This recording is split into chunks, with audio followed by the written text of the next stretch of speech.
Here are 5 lost civilizations that vanished without a trace, leaving behind only questions and bones. You're living in Cahokia around the year 1250 CE, and you're part of the largest city in North America. 20,000 people call this place home more than London at the same time. You've built over 120 massive earthen mounds, some over 100 feet tall. Your civilization controls trade routes stretching from the Great Lakes to the Gulf of Mexico. You have a complex social hierarchy, advanced agriculture, and astronomical knowledge that rivals any civilization on Earth. You are, by every measure, a superpower. And within a century, you'll be gone, completely. Not conquered, not absorbed, just empty. Cahokia was located in what's now Illinois, across the river from modern St. Louis. At its peak, it was a marvel of urban planning with neighborhoods, plazas, and those enormous earthen pyramids that required millions of basket loads of dirt to construct. The largest mound, Monk's Mound, is still there today, bigger at its base than the Great Pyramid of Giza. This wasn't some small village. This was a genuine city with infrastructure, government, and apparently some really disturbing religious practices. Archaeologists have found evidence of mass human sacrifice, not occasional ritual killing, industrial-scale sacrifice. At Mound 72, they discovered over 250 bodies buried in ritual pits. Some were young women arranged in neat rows, killed specifically for burial ceremonies. Others show signs of being sacrificed after the death of important leaders. There's evidence of a death cult centered around warfare and cosmic renewal that required regular human offerings. The city was literally built on bodies. But here's where it gets weird. Around 1350 CE, everyone just leaves. Not quickly, it's a gradual abandonment over maybe 50 years. But there's no evidence of conquest, no signs of epidemic disease, no climate catastrophe that would explain it. One theory is that they overshot their environment, deforested the area, depleted the soil, overfished the rivers.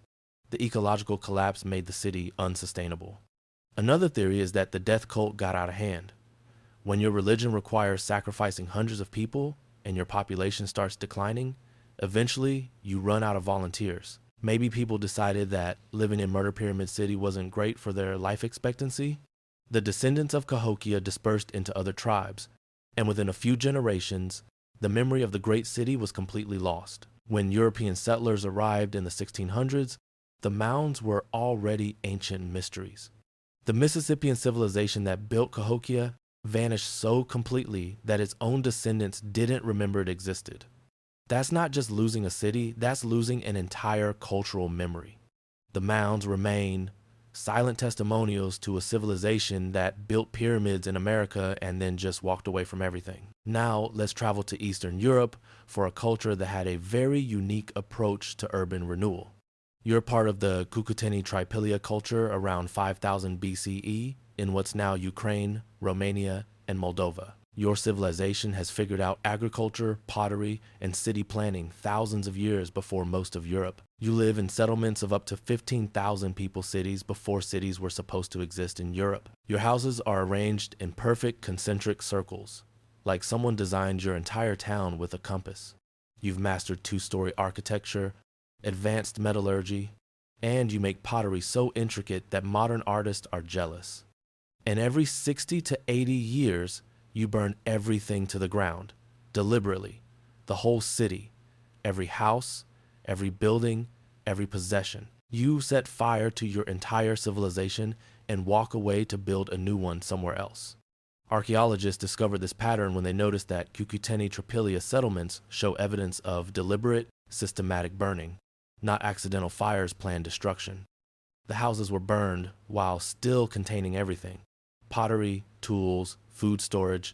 It's like everyone got together and said, you know what, new city time, and just torched the place. They'd move a few miles away and build an identical city, live in it for 60 to 80 years, then burn that one too. They did this for over 2,000 years. Why? Nobody knows. Theories range from ritual purification to pest control to some kind of religious calendar that demanded periodic rebirth through fire. Maybe they believed that cities accumulated spiritual pollution that could only be cleansed through fire. Maybe they had really aggressive property developers who insisted on new construction every few generations. Maybe they just really liked starting over. The civilization flourished for 3,000 years, building and burning cities in an endless cycle of creation and destruction. Then, around 3000 BCE, they just stopped. No more cities, no more burning. The culture vanished, absorbed into other groups, or transformed beyond recognition. But they left behind over 3,000 settlement sites.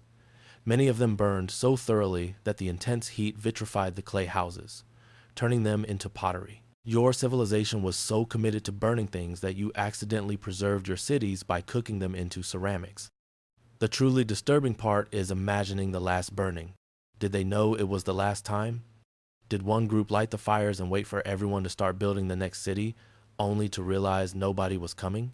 Or did they just slowly stop believing in whatever religion or tradition required them to burn their homes every 80 years? Either way, a 3,000-year-old tradition of ritual city burning just ended, and we have no idea why.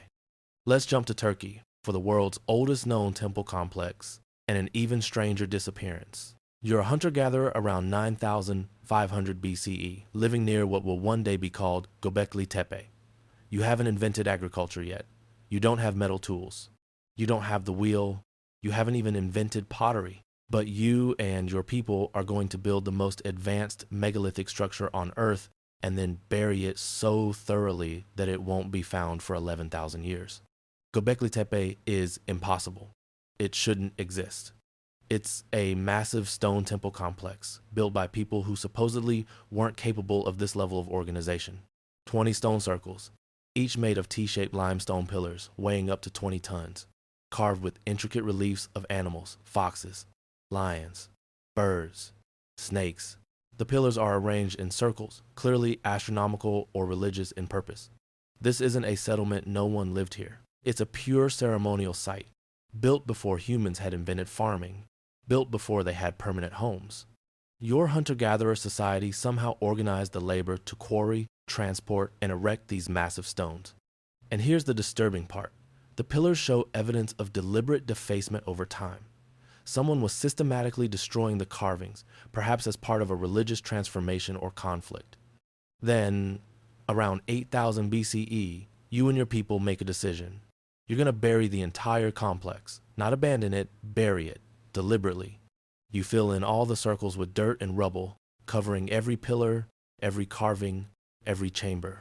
You bury thousands of years of work under tons of earth. Then you leave and never come back. Why? The leading theory is that your culture underwent a religious revolution. Maybe the old gods weren't working anymore. Maybe a new belief system emerged that required the complete destruction of the old temples. But instead of smashing them, which would be easier, you buried them intact, like you were trying to seal them away, like you were afraid of them, or like you wanted to preserve them for the future, but hide them from the present. Then your entire culture vanishes. No descendants, no continuation. The people who built Göbekli Tepe just disappear from the archaeological record. By the time agriculture develops in the region a few thousand years later, nobody remembers that a massive temple complex is buried under that hill. The knowledge is completely lost. For 11,000 years, Göbekli Tepe sits underground, waiting. When it was finally discovered in 1963 and excavated starting in 1995, archaeologists realized they'd found something that rewrote human history. Complex religious structures before agriculture, social organization before cities. This civilization was so advanced and so completely forgotten that modern science assumed it was impossible until they literally dug it up. Your entire culture existed, built impossible structures, buried them, and vanished so completely that your existence became a myth.